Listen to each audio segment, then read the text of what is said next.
오늘 본문 말씀의 내용을 보면요, 교회가 든든하게 서갔다라는 이야기입니다. 교회가 성장했고 부흥했다라는 말씀이 기록되어 있어요. 그런데 31장 첫 부분에 시작하는 말이 그리하여라는 단어로 시작을 하고 있습니다. 그리하여. 우리가 잘 아는 대로 이 그리하여라는 말은 앞에 있는 내용이 뒤에 있는 내용의 원인일 경우에 쓰는 접속 부사 아니겠습니까? 그러니까 원인이 있다는 거예요. 교회가 든든히 세워져 갈 수 있었던 그 원인이 오늘 31절 앞에 있는 내용에 기록되어 있다라는 것입니다. 그렇다고 한다면 교회가 든든히 서갈 수 있었던 원인이 무엇이었을까요? 여러분 깜짝 놀라지 마십시오.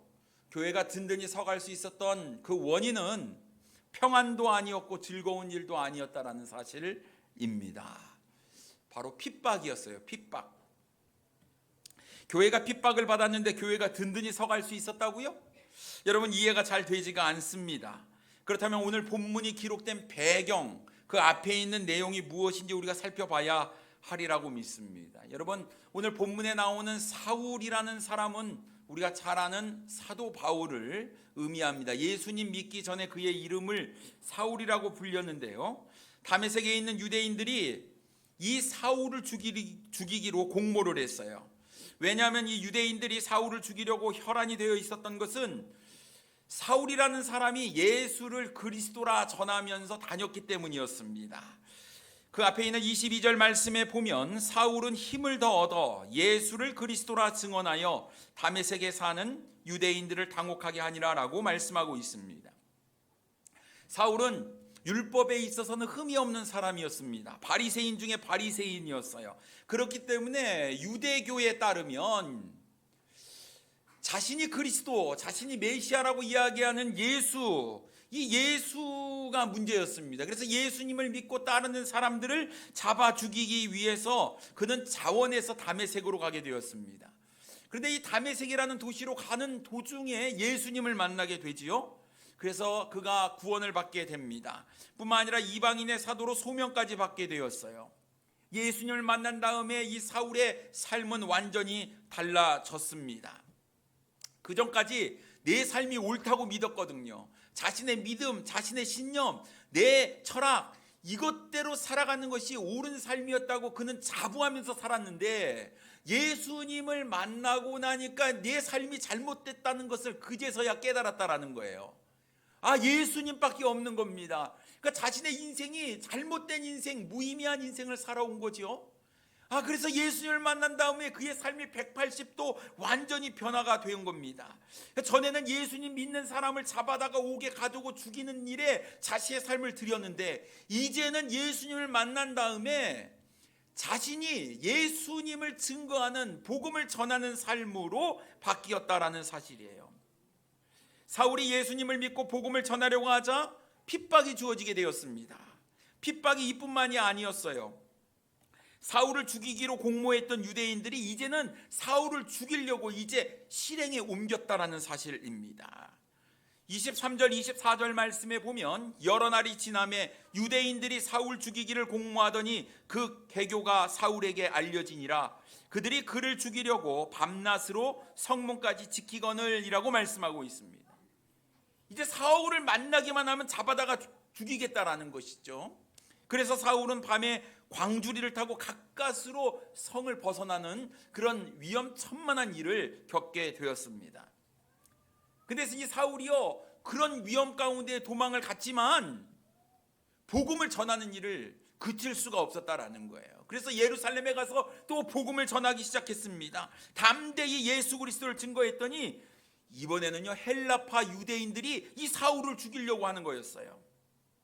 28절과 29절 말씀에 보면 사울이 제자들과 함께 있어 예루살렘에 출입하며 또 주 예수의 이름으로 담대히 말하고 헬라파 유대인들과 함께 말하며 변론하니 그 사람들이 죽이려고 힘쓰거늘이라고 말씀하고 있습니다.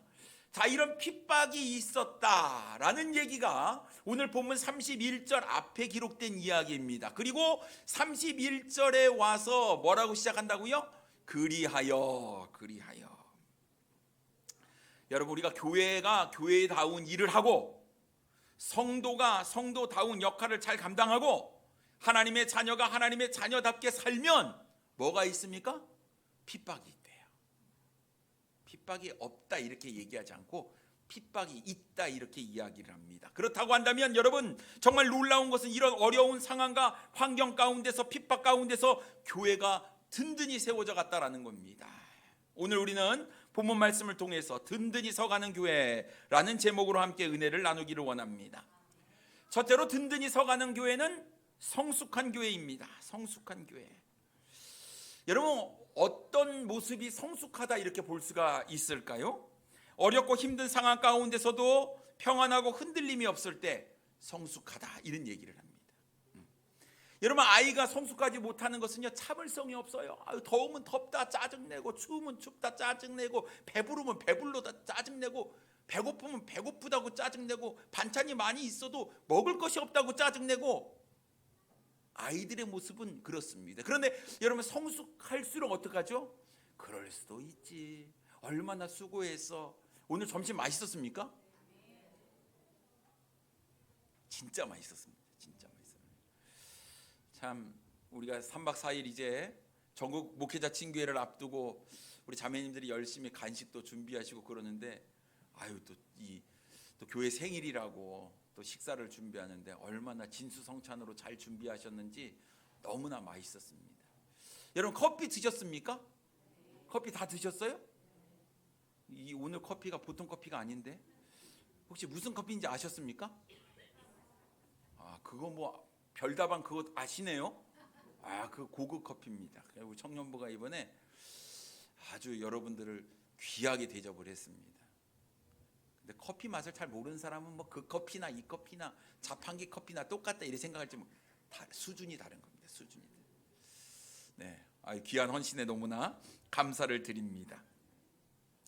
근데 여러분, 우리 이 성숙한 모습은요, 나의 삶의 조건이 어떤 조건이 주어지든지 참 그것에 따라서 환경에 어떤 상황에 불평하는 것이 아니라 그걸 감사함으로 받아들이고 인내하며 참고 소망을 가지고 견디는 거예요.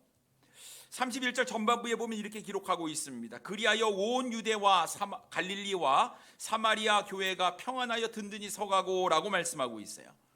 온 유대, 갈릴리, 사마리아 교회, 이건 초대교회를 의미하고 있는데요, 이 초대교회가 평안하여 든든히 서가고 이렇게 말씀하고 있어요. 그리하여라는 뜻은요, 그리스도의 복음을 전하다가 핍박을 당하여 이런 얘기인데, 핍박을 당하여 평안하, 이게 말이 좀 안 되는 것 같지 않습니까? 그런데 왜 핍박 가운데서도 이 초대교회가 평안을 누릴 수 있었느냐 하는 겁니다.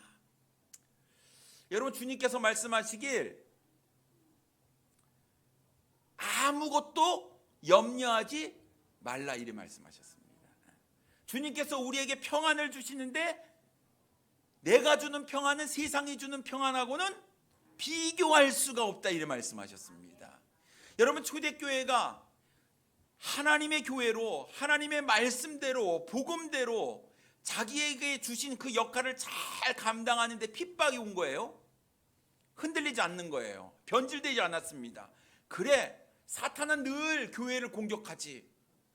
하지만 이 공격 가운데서도 우리가 견딜 수 있는 것은 나의 주가 되시는 주님께서 우리 편이 되시기 때문입니다. 여러분, 핍박이 있고 어려운데 평안함을 누릴 수 있었던 것은 전능하신 하나님을 믿고 하나님께 나아가 기도하며 하나님을 의지했기 때문에 그들에게 평안함이 주어졌다라는 사실입니다. 그렇다고 한다면 사랑하는 성도님 여러분, 우리 교회가 몇 년이요? 선물 없습니다.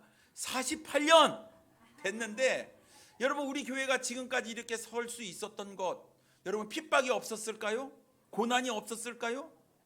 다 있었습니다만 그때마다 주님 의지하고 나아갔을 때 하나님께서 우리에게 은혜를 베풀어 주셔서 지금까지 든든히 설 수 있었다라는 사실입니다. 그렇기 때문에 여러분, 고난을 두려워할 필요가 없습니다. 핍박을 두려워할 필요가 없어요. 어떤 환경이든지 우리가 굴하려는 것이 아니라 주님께서 주신 사명을 가지고 교회가 교회답게, 그리스도인이 그리스도인답게, 성도가 성도답게 살아갈 때에 주님께서 주시는 평안함으로 우리는 든든히 서갈 수 있다는 사실입니다. 여러분, 복음이 희박해집니다. 참된 구원이 희박해지는 이 시기에 우리가 해야 될 것은 정말 참된 복음답게 하나님의 말씀 가지고 그 사명을 위해서 우리가 정도를 걸어 나갈 때 하나님께서 우리의 삶을 축복하여 주셔서 우리 교회는 앞으로 더욱더 든든하게 세워지리라고 믿습니다. 두 번째, 든든히 서가는 교회는요, 성장하는 교회입니다. 교회가 핍박 속에서도 믿음을 지키며 복음을 전하는 데 힘썼을 때에 교회가 점점 본질을 찾고 성숙해져 갔습니다. 어떻게 하면 성장할 수 있을까요? 31절 후반부에 보면 주를 경외함과 성령의 위로로 진행하여 수가 더 많아지니라 라고 말씀하고 있습니다. 여러분, 교회가 성장하기 위한 두 가지 요소를 오늘 본문 가운데서 우리에게 알려주고 있는데, 첫째는 주를 경외하는 것, 두 번째는 성령의 위로를 받는 것. 그럴 때 교회가 성장한다, 이렇게 성경 기록하고 있습니다. 여러분, 온 성도들이 주님을 경외했어요. 주님을 예배했다, 성경은 이야기하고 있습니다. 한두 사람만 주님을 예배한 게 아니라 전 성도가 모두 다 마음을 합해가지고 주님을 경외하며 주님을 따르며 주님을 예배하며 주님께 영광을 돌리는 삶을 살 때에 하나님께서 그 교회에, 이 초대교회에 성장을 주셨다는 사실이에요.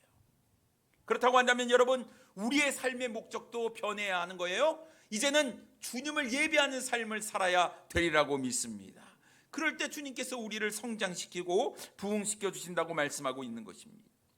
두 번째로는 뭐요? 성령의 위로가 있어야 교회는 성장한다고 이야기를 하고 있습니다. 여러분, 복음을 전하다가 포기하지 아니할 수 있었던 것도 성령의 위로하심이 있었기 때문이에요. 우리가 복음을 전할 때 핀잔을 듣기도 하고 욕을 얻어먹기도 합니다. 때로는 무안해지기도 하고 머쓱해지기도 합니다. 근데 그때마다 주님께서 우리 마음 가운데 위로를 주시는데, 힘들지? 복음 전하는 거 쉽지 않아. 내가 네 마음 다 안다. 복음을 전했지만 사람들은 나를 믿지 않고 오히려 나를 십자가에 못 박아 버렸다. 그래도 최선을 다해라. 포기하지 말아라. 오직 하나님의 영광을 위해서 살아라. 우리 주님께서 우리 마음 가운데 위로를 막 해주시리라고 믿습니다. 여러분, 초대교회의 부흥을 사람을 통해서 주어지는 것도 아님을 우리가 알고, 어떤 환경 때문에 오는 것도 아님을 우리는 압니다. 오직 주를 경외하고 성령께서 우리를 위로해 주실 때, 성령의 위로함으로 힘을 얻고 다시 나아가서 우리의 사명을 잘 감당할 때 교회는 성장하게 되는 것입니다. 48주년, 짧은 것 같지만 거의 반세기입니다. 내후년이면 우리가 50년입니다. 50년. 참 감사합니다. 참 은혜가 있습니다. 바쁜 가운데 창립 예배를 기도하며 준비하면서, 또 우리 성도님들 특별 새벽 예배를 통해서 또 새벽에 5일간 하나님께 함께 마음을 모아 기도하면서 참 이 모든 것이 다 주님의 은혜구나 이렇게 생각하니 참 감사함이 있습니다. 변함없이 여러분이 있어야 될 그 자리를 다 지키시면서 주님을 사랑해온 우리 성도님들이 오늘 생일 잔치의 주인공이 아닐까 싶습니다. 여러분 수고하셨고요. 앞으로도 우리가 한 마음 한 뜻으로 주님께서 우리에게 맡겨주신 사명들을 잘 감당하며 우리가 앞을 향해 나아간다면 48년 아니요, 96년 아니요, 100년, 200년, 300년까지 주님 오실 때까지 우리는 교회로서 사명을 잘 감당해서 하나님 보시기에 성숙하고 성장하는 교회가 되리라고 믿습니다. 그 역사의 현장 가운데 여러분이 있기를 바랍니다. 하나님께서 우리를 통해서 위대한 교회, 든든히 세움을 입는 교회, 든든히 서가는 교회로 삼아주시리라고 믿습니다. 여러분, 우리 모두가 한 마음으로 주님의 이 귀한 사명을 잘 감당할 수 있는 우리 사랑하는 성도님들 되기를 원합니다. 기도하겠습니다.